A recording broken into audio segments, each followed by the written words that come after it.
think good riding means focusing harder. It doesn't. It means focusing less.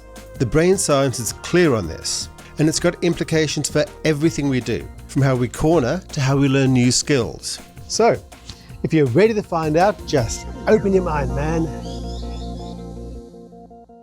Accepted wisdom is that your brain is supposed to be working harder when you ride. Balancing the bike, watching the traffic, shifting gears, watching the RPM, dreaming of a big expensive bike.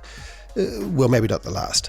Why then do we float along the highway thinking of that conversation we had yesterday about the band that we can't quite remember with that song that was really cool about...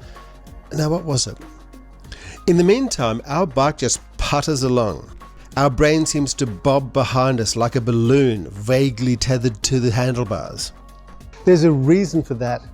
It's to do with how your brain is structured. You are, fundamentally, a consciousness driving a meat robot. You live in your brain, but there's a lot about it we don't know, so we try to draw parallels with modern computers. But here's the thing. Your brain, if I may say so, is about as similar to your laptop as a left motorcycle boot is to the Holy Roman Empire. Bear with me. Modern computers have two ways of doing things. The CPU does complex things very fast, but one after the other. It's called serial processing. A GPU does very simple things, but a lot of them at once.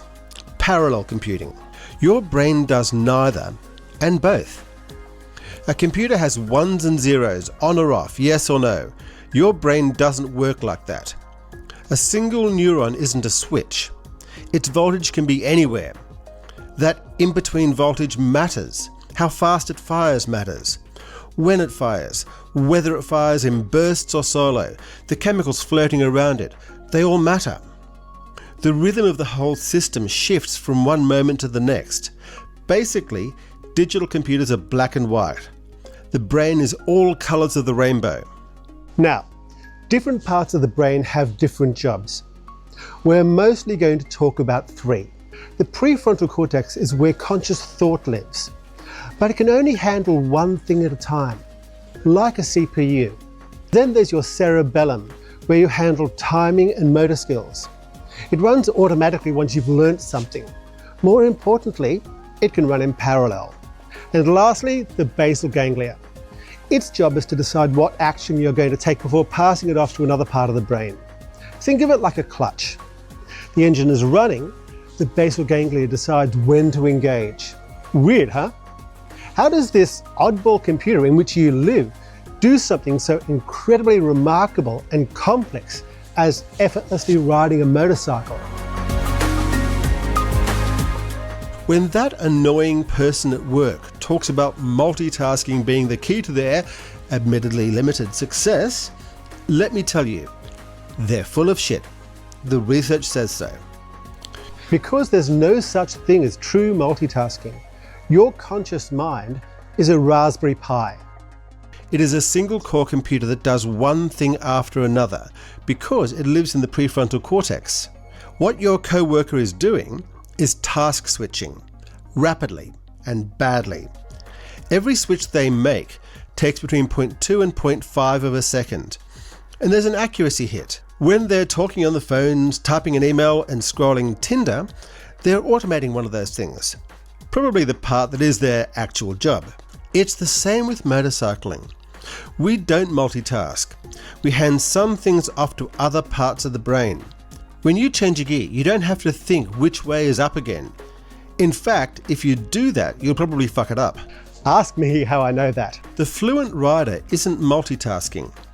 They've just gotten really good at making the riding itself a background process. The expert rider built the background process deliberately through hours of practice and sleep. And your co-worker is still eating their lunch alone. Let me tell you about a bottleneck. No, not that one. Your prefrontal cortex, the serial, conscious, deliberate part of your brain, can hold only one complex thing in active attention. That's not a skill issue. That's biology. The neural circuits literally cannot process two independent ideas simultaneously. Imagine, you're riding. You hit a corner that demands your attention. Everything else drops away. The song you were thinking about, the thought about what's for dinner, gone. Your prefrontal cortex has shoved everything else aside to handle the corner. That's the bottleneck in action. Now, that's a real issue for learner riders. Everything, clutch, throttle, balance, look, gear, brake, fills the entire bandwidth. That's why a novice can't talk when they're going around a roundabout. The prefrontal cortex is maxed out on surviving the ride. For an expert, riding runs on subcortical hardware. You don't think about twisting off and lowering your speed. You think, will that car pull out? So if you're faffing along and a car does pull out, what happens? Why do you jerk back to reality? Well, there are other parts of the brain that handle that. When you're confronted with an emergency, the amygdala spots the threat fast. Its whole job is to look for things that don't fit. Not understand it, just to flag it. And it doesn't need the prefrontal cortex's permission. It hits the brainstem, which dumps norepinephrine across the whole cortex in about 100 milliseconds. That's about 2.8 meters at 100 kilometers an hour. The flood does two things. It kills background processes. The offload stops. No idle thoughts, no cerebellum macros running unattended. Everything goes manual, and it forces the bottleneck wide open, not by making it bigger. The prefrontal cortex still only does one thing at a time. It just switches between threat-relevant inputs faster than you can consciously track. The queue is empty. The cycle speed peaks. That's why time slows down.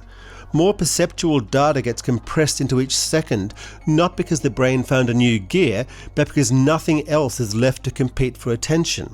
The expert handles it better, not because their bottleneck is bigger, but because more of the bike is already handled. They have bandwidth left to deal with the unexpected. The novice doesn't. They're already at capacity, just keeping it upright. The bottleneck is the same size. With experience, though, it's pointed at better targets. Hey, if this is interesting, subscribe. Takes a second and your brain will thank you. Let's leave the prefrontal cortex and look at the other two motor brains, the cerebellum and the basal ganglia. Riding around on a Raspberry Pi for a brain would be exhausting. Well, impossible, actually. You'd have to think about the various processes of changing gears, rev matching, balancing, and so forth. So, the prefrontal cortex offloads it to these two parallel computers. And it does it in 3 stages over time. Stage 1 is when you're first learning something. The moment you first swing your leg over a motorcycle. Your prefrontal cortex is thinking clutch in, roll off, kick up, clutch out, roll on. But there's so much going on, it's overwhelming. And it can be dangerous. It's why people stick to back roads and quiet streets when they're first riding. Eventually, after enough repetitions, we enter phase 2. The cerebellum starts recognizing the pattern. The sequence of motor commands, the timing, the feel. It builds a neural program for it. They call it a macro. Now, instead of the prefrontal cortex running every step consciously, it just says, go. And the cerebellum runs the whole sequence automatically. The prefrontal cortex is no longer doing the work. It's observing the work happening. And after enough time, we enter stage 3. The basal ganglia's job is pattern selection. Once a macro is built, the basal ganglia learns when to engage it, which context triggers a subroutine. For example, you see a corner, the basal ganglia selects the rev match macro. The cerebellum runs it, and the prefrontal cortex never needs to think about it. But here's the thing. The process of moving through these steps doesn't happen with millions of hours of practice. It happens during sleep. When you're dozing, your cerebellum replays and encodes the macro. You can practice all you like, but if you don't sleep, the offload doesn't stick. You're literally learning until you can do it in your sleep. If you, like me, have worried about that feeling of floating along down the freeway when you're riding while the bike does its thing, well, maybe we can worry a bit less. Because that's not your brain checking out. It's your brain doing what it's built to do. You loaded the macro. Your cerebellum ran it. Your basal ganglia kept the clutch engaged. Your prefrontal cortex just simply went looking for something else to worry about. Here's what this means for how you ride. The goal of practice isn't more control, it's less. Not less skilled, don't get me wrong, but it's less conscious control. You're not trying to get better at thinking your way through every corner. You're trying to get to the point where you don't have to. Your bike knows what to do. The question is, will you let it? In an upcoming video, we're going to talk about how you best train your brain to ride when you're starting out, and how you maintain that edge when you've been riding for a few years. So I'll see you next week.